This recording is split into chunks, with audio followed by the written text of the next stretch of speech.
we're going to be talking about the new Topps design.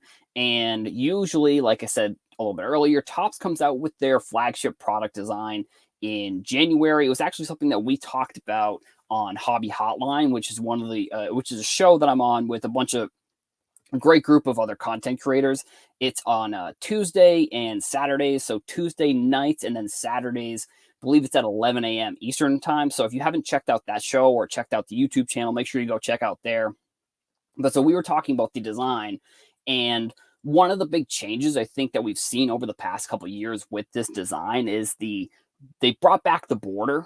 And I think, I've been kind of following these releases and the design releases since I got back into cards. I mean, 2018 is when I got back in. So like 2019 was probably the first year that I was really following what this design was going to look like. So if you remember that 2019 design, it had like the Pete Alonso, it had the Vlad Guerrero, it had the Fernando Tatis, and it didn't have a border.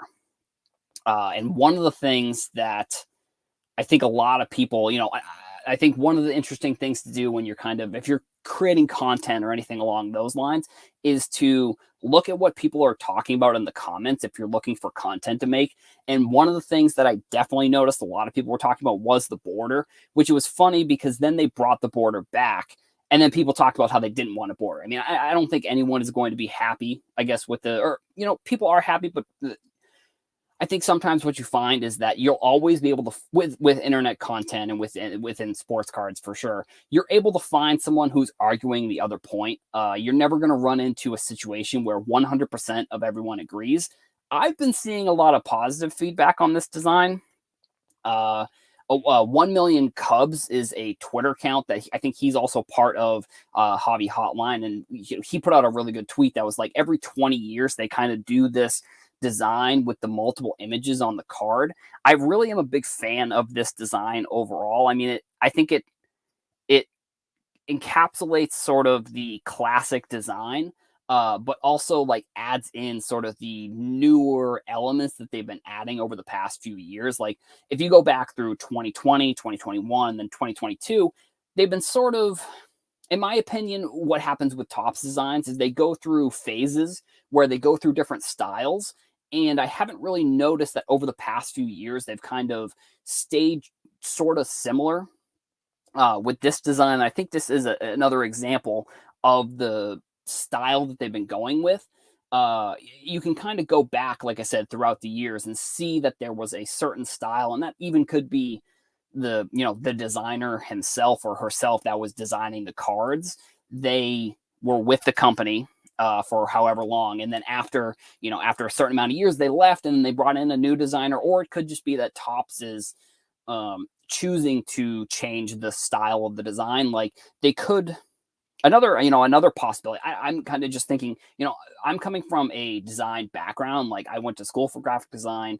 And one of the reasons I kind of got back into sports cards was honestly because I was a big fan of the design. So one of the things for me, I guess, is I've been kind of interested in design itself. Like if you go to my Instagram, you'll find that the beginning of my Instagram page, Herosforsale, was actually just me reviewing different designs of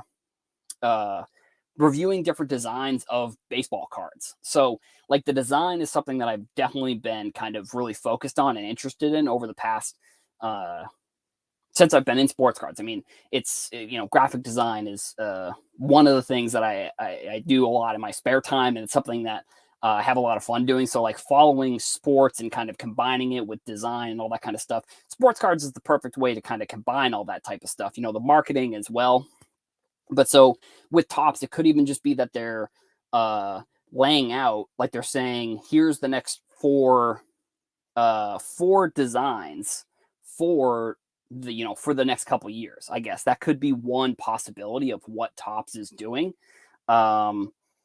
But we'll see. I mean, I think they're releasing it a little bit late, and I think they're releasing it late, to be honest, because this is potentially Fanatics' first Topps cards. Like, because Fanatics bought Topps, I think, at the end of 2021, and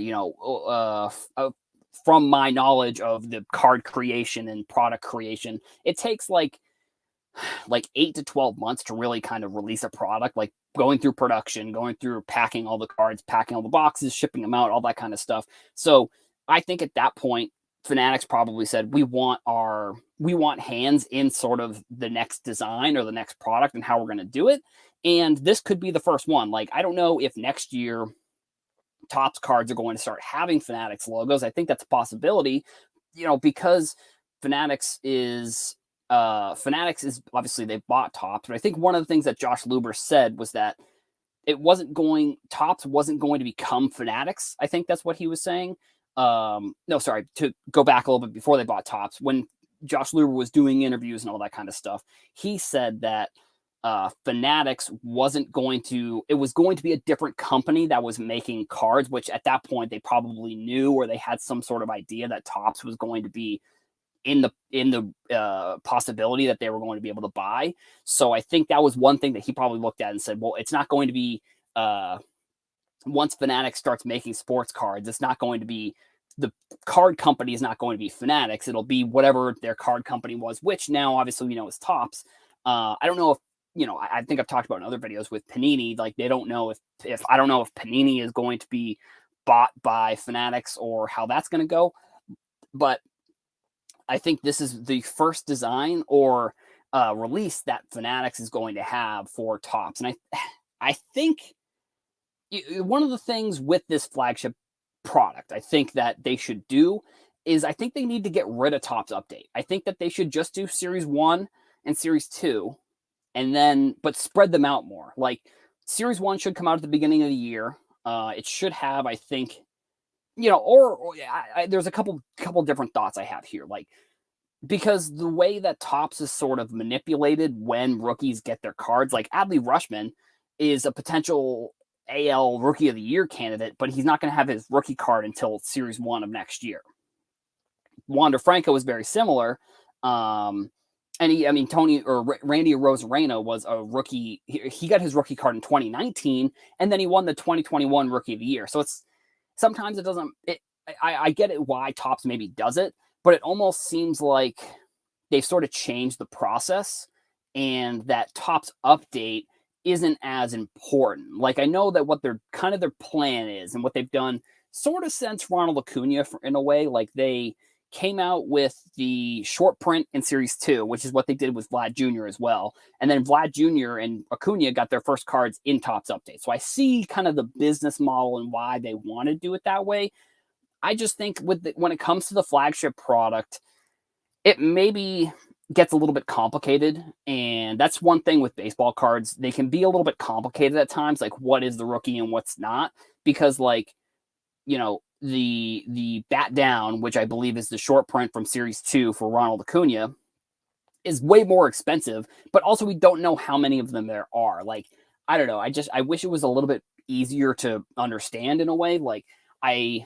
And then my other thought is that I wish that maybe Series 1 came out a little bit later on, like towards maybe the beginning of the season. Like, I almost think it should be like a beginning of the season release and an end of the season release for Series 1 at the beginning of the season. And then Series 2, they should release that with the rookies that, I don't know what I guess I'd have to do a little bit more brainstorming on which rookies I think I would want to include in that Series 2.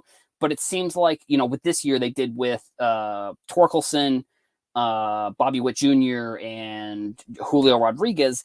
They're going to have their rookies in Topps Update. They had Series 2 short prints. I don't necessarily love how they're doing it that way. I just think it should be more straightforward and easy for people to understand. Like, I think rookies should just get one rookie card for every year. And I understand that Topps Update is kind of a combination of Series 1 and Series 2 and some of the players that got traded, all that kind of stuff. But in my opinion, I think, like for Adley Rutschman, for an example, like I think he easily could be in Topps Update. But the date that they chose, or the date they should release, I guess, is my other kind of point. When it comes to baseball rookies, I wish they would release an actual date of when the cutoff is to say you're going to get a rookie card this year or you're getting it next year. In my opinion, it seems a little bit too early, the date of the cutoff.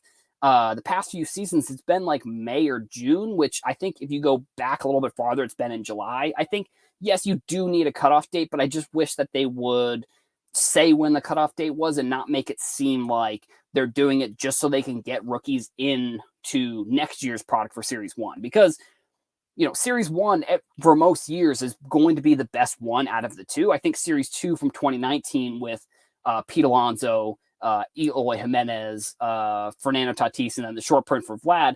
Obviously, Series 2 is going to be better that season, but it just seems like the Series 2 isn't as good most of the years compared to Series 1 because of the way that they choose when the date is and when players are going to be put into that next product. And that's what I got for the first topic there. Let's see. We got